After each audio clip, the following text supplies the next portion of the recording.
మన ప్రభువును రక్షకుడైన యేసుక్రీస్తు పరిశుద్ధ నామమున ప్రియదేవుని సంగమ ప్రియదేవుని బిడ్డలారా మరో రేకాల సమయం దేవుని వాక్యం ధ్యానించడానికి ముందుగా ప్రార్థన చేసుకున్నాం. ప్రార్థన. కృపగల తండ్రి, దయగల మేసయ్య, నీ బంగారు పాదాలకు లేఖలేని వందనాలు, స్థుతులు, స్తోత్రములు. గతించిన రాత్రి అంతా నీ రెక్కల చాటున కాచి కాపాడి సంరక్షించిన దేవ మరో రేకాల సమయం సజ్జ లేఖన చేరి ప్రార్థించండగా వాక్యమైన దేవుడు వాక్యం ద్వారా నాతో మాత్రం మాట్లాడి మీరే మహిమగంతా ప్రభావాలు పొందమని యేసునామమున అడుగుచున్నాము తండ్రి. ఆమేన్. ప్రియదేవుని సంగమ ప్రియదేవుని బిడ్డల నిడదము ఏర్పాటు చేయడం మాకు భాగము పేతురు రాసిన మొదటి పత్రిక 2వ అధ్యాయము 1, 2, 3 వచనాలని ధ్యానం చేసుకున్నాము. పేతురు రాసిన మొదటి పత్రిక 2వ అధ్యాయము 1, 2, 3 వచనములు ఈ విధంగా రాయబడినవి. ప్రభు దయాళుడని మీరు రుచి చూచి ఉన్న ఎడల సమస్తమైన దుష్టత్వమును, సమస్తమైన కపటమును, వేషధారణను, అసూయను, సమస్త దూషణ మాటలను మాని క్రొత్తగా జన్మించిన శిశువులను పోలిన వారై నిర్మలమైన వాక్యమును వాళ్ళ వలన రక్షణ విషయంలో ఎదుగు నిమిత్తము ఆ పాలను అపేక్షించుడి. భక్తుడైన పేతురు ఆయా దేశాల యందు చెదరి ఉన్న విశ్వాసులను గురించి శుభమని చెప్తున్నాడు. చెదరిన వారిని తిరిగి దేవుని యొద్దకు నడిపిస్తూ ప్రభు వాక్యము చేత, ప్రభు ప్రేమ చేత ఒక నూతనమైన కార్యాలు వారి జీవితాల్లో కలిగి ఉండాలని భక్తుడైన అపోస్తలుడైన పేతురు తన పత్రిక ద్వారా ఈ మాటలను పరిశుద్ధాత్మ దేవుడు గుర్తు చేస్తున్నాడు. కాబట్టి ఇక్కడ సమస్తమైన దుష్టత్వమును విడిచిపెట్టుడి అంటున్నాడు. అంటే మానవులమైన మనము దుష్టత్వము చేత, దుష్ట తలంపుల చేత, ఆలోచనల చేత దేవునికి కోపమును, దుఃఖమును పుట్టించువారముగాను ఆయన చిత్త ప్రకారము జీవించడానికి కావలసిన యోగ్యతను పొందలేకపోతున్నామనే విషయాన్ని పేతురు భక్తుడు గుర్తు చేశాడు. మన తలంపులు, మన ఆలోచనలు మనలను దేవుని యొద్దకు పోనీయక అవి ఆటంకపరిచేవై ఉన్నవి. కాబట్టి ఇక్కడ దేవుని దృష్టికి, దేవుని యొక్క చిత్తానికి మనము ఏ విధంగా మన ఆలోచనలు, తలంపులు, ప్రవర్తనలు ఉండాలో కొన్ని విషయాలను ఇక్కడ పేతురు భక్తుడు మరి దేవుని యొక్క మాటగా మన యొక్క సిద్ధపాటులో భాగంగా తాను ప్రభువు యొక్క ప్రేమను బట్టి విషయాలు చెప్తున్నాడు. అందుకనే ప్రభు దయాళుడని మీరు రుచి చూచి ఉన్న ఎడల అంటాడు. అంటే ఆయన దయగల హస్తాల కింద, ఆయన కృపగల హస్తాల కింద, ఆయన దయ చేత మనము రక్షింపబడి ఆయన కృప చేత కృప పొందుకున్న మనకి ఆయన ఎంత ఉన్నతమైన స్థితిని గుర్చి, ఆయన ఉద్దేశాన్ని గుర్చి పేతురు మహాశయుడు చెప్తున్నాడు. ప్రభు దయాళుడని మీరు రుచి చూచి ఉన్న ఎడల అంటాడు. ప్రతి వ్యక్తి తన్ను దేవుని ఎదుట ఏ విధంగా సిద్ధపరచుకోవాలో, ఏ విధమైన సిద్ధపాటు కలిగి ఉంటే అది మేలైనదో, ఆశీర్వాదకరమైనదో, దీవెనకరమైనదో చెప్తున్నాడు.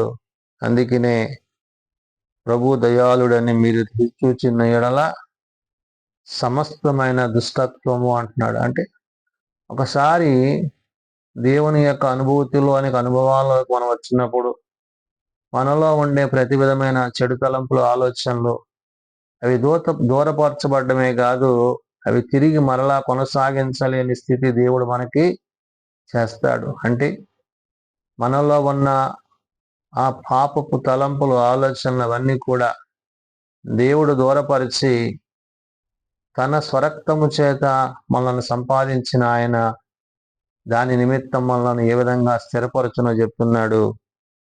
అందుకనే మీరు రుచి చూచిన ఎడల సమస్త దుష్టత్వమును సమస్త కపటమును అంటున్నాడు. దుష్టుని ఏలుబడి నుండి, కపటపు తలంపుల నుండి మనం మొదట విడిపింపబడతాము. దుష్ట సాంగత్యము అనేకులను నాశనానికి నడిపించేదై ఉంది కాబట్టి మన తలంపులలో, ఆలోచనలో దుష్టునికి ప్రాధాన్యత ఇయ్యని వారై ఉండాలి. సమస్త కపటము అంటున్నాడు. యథార్థత కలిగి నీతిని అనుసరించి జీవించాలి. కపటమైన ఆలోచనలు, తలంపులు మనము కలిగి ఉండకూడదు. ఇవి దేవుని చిత్తానికి, దేవుని ఉద్దేశానికి అవి అభ్యంతరకరమైనవన్న విషయాన్ని పేతురు చెప్తూ వేషధారణ అంటున్నాడు. అంటే మనం చేస్తున్న పనులలో, ఆలోచనలో, ఇతరుల పట్ల, ఇతరుల యొక్క ఆలోచనలలో, తలంపులలో మనం ఎలాంటి ఉద్దేశాలు కలిగి ఉంటున్నామో, ఎలాంటి ఉద్దేశాల చేత మనం జీవిస్తున్నామో, మనం మోసపరుచుకుంటూ మనం భక్తిపరులమని, విశ్వాసులమని ప్రజలు ఎదుట కనపరుచుకుంటున్నామే, ఇటువంటి వేషధారణ అది ఉండకూడదనే విషయాన్ని పేతురు చెప్తున్నాడు. అందుకనే దుష్టత్వము, సమస్తమైన కపటము, వేషధారణ, అసూయను అంటున్నాడు. అసూయ అంటే ఓర్చుకోలేనితనం. ఏదైనా ఎవరికైనా కలిగి ఉంటే దాని విషయంలో అసూయ పోయి నాకు లేదే అనే ఆ తలంపు, ఉద్దేశాలు తీసేయమంటున్నాడు దేవుడు. నీకు కలిగి ఉన్న దాంట్లో, నీకున్న దాంట్లో నీ తృప్తి చెందుతూ దేవుని చిత్తానికి, దేవుని ఉద్దేశానికి నీవు నిలిచి ఉండాలి. అసూయపడి అసహించుకుంటూ నీ హృదయాన్ని, నీ ఆలోచనను నాశనానికి నడిపించొద్దు అంటున్నాడు. సమస్త దూషణ మాటలను మాని అంటున్నాడు. దూషణ మాటలు అంటే మన పెదవుల నుండి దేవుని చిత్తమని, దేవుని మాటలనే తప్ప ఇతరులను ద్వేషించేవి, దూషించేవి, ఇతరులను అభ్యంతరపరిచేవి, ఇతరులకు హాని చేసేవి, ఇవి ఆశీర్వాదకరము కావనే విషయాన్ని, ఏ నోటితో అయితే దేవుని స్తుతిస్తున్నావు, ఏ నోటితో దేవుని గణపరుస్తున్నావు, ఏ నోటితో దేవుని ప్రార్థిస్తున్నావు, అదే నోటితో నువ్వు మళ్ళీ ఇతరుల పట్ల అభ్యంతరకరమైన మాటలు పలికేవాడవై ఉంటున్నావు అనే విషయాన్ని పేతురు భక్తుడు చెప్తున్నాడు. మరి ఈ దుష్టత్వము, సమస్త కపటము, వేషధారణ, అసూయ, సమస్త దూషణ మాటలను మానేసి ఏం చేయాలంట? క్రొత్తగా జన్మించిన శిశువును పోలిన వారే అంటే పునర్జన్మ సంబంధమైన బాప్తిస్మము చేత కడగబడ్డ వారముగా, పరిశుద్ధపరచబడ్డ వారముగా, ఆయన నీతిని, రాజ్యాన్ని వెదికే వారముగా, కల్మషము లేని వారముగా, నిందారహితము లేని వారిగా, నిర్దోషులుగా మన దోషాలను దేవుని ఎదుట ఒప్పుకొని, మన అతిక్రమాలను, పాపాలను విడిచిపెట్టి మనం ఏమవ్వాలంటున్నాడు ఇక్కడ? క్రొత్తగా జన్మించిన శిశువును పోలిన వారై నిర్మలమైన వాక్యమును పాలవలన. వాక్యమును పాలవలను. అది ఎందు వాక్యమును, వాక్యము దేవుని ఎదును, వాక్యము దేవుడైనను, ఆ వాక్యము శరీరధారి మన మధ్య నివసించి కృపాసత్య సంపూర్ణుడిగా మనలో ప్రవేశించి ఆయన మన పట్ల కార్యాలు జరిగిస్తున్నాడు. కాబట్టి ఇక్కడ ఈ నిర్మలమైన వాక్యమును పాలవలన రక్షణ విషయములో అంటాడు. రక్షింపబడ్డ మనము ఏమవ్వాలంట? ఎదుగు నిమిత్తము. ఆ రక్షణలో ఎదగడం అంటే కొనసాగించాలి. ఏదో రక్షింపబడిపోయాం, దేవుడిని నమ్మేసాం, దేవుడు మనల్ని స్వస్థపరిచాడు, దేవుడు కార్యాలు చేశాడు కాబట్టి ఇక మనం పరిశుద్ధులు అని కాదు, దాన్ని కొనసాగించాలి. మరణము వరకు, ప్రభు రాకడ వరకు దాన్ని కొనసాగించాలి. ప్రభు వచ్చే వరకు దాన్ని కొనసాగించాలి. ఆయన రాకడ ఆలస్యం, మన పోకడ ముందుడైతే దాన్ని కొనసాగిస్తూనే ఉండాలి. ఆ జీవ కిరీటాన్ని, ఆయన ఆయన రాజ్యమందు మనము పొందబోయే యొక్క మహిమను మనం దాని కొరకు ప్రయాసపడాలి. అందుకని ఇక్కడ పేతురు అంటున్నాడు, నిర్మలమైన వాక్యమును పాల వలన రక్షణ విషయంలో ఎదుగు నిమిత్తము ఆ పాలను అపేక్షించున్నాడు. ఆ పాలంటే వాక్యధారిగా, శరీరధారిగా, ఆత్మరూపిగా ఉన్న క్రీస్తు ప్రేమను కలిగిన వారమై వాక్యానుసారంగా జీవిస్తూ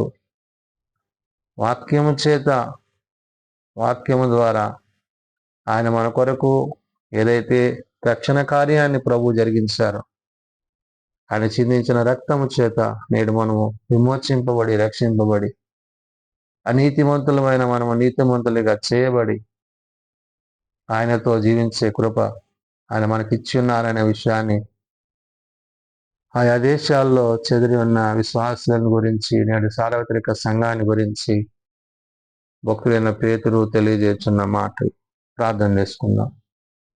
మమ్మల్ని ప్రేమించిన మా తండ్రి, కృప కలిగిన దేవ, నిజమైన ఆయన, మేము ఎటు రీతిగా జీవించాలో, ఎటు రీతిగా జీవించట అది మాకు మేలైనదో, ఆశీర్వాదకరమైనదో, దీవెనకరమైనదో నీ సేవకుని ద్వారా, నీ భక్తుని ద్వారా, అపోస్తులైన పేతురు ద్వారా నీవు పలికిన మాటలను బట్టి వందనాలు అయ్యా. మేము ఏ విధంగా ప్రవర్తిస్తే అది మాకు ఆశీర్వాదకరమో, దీవెనకరమో తెలియజేస్తారు.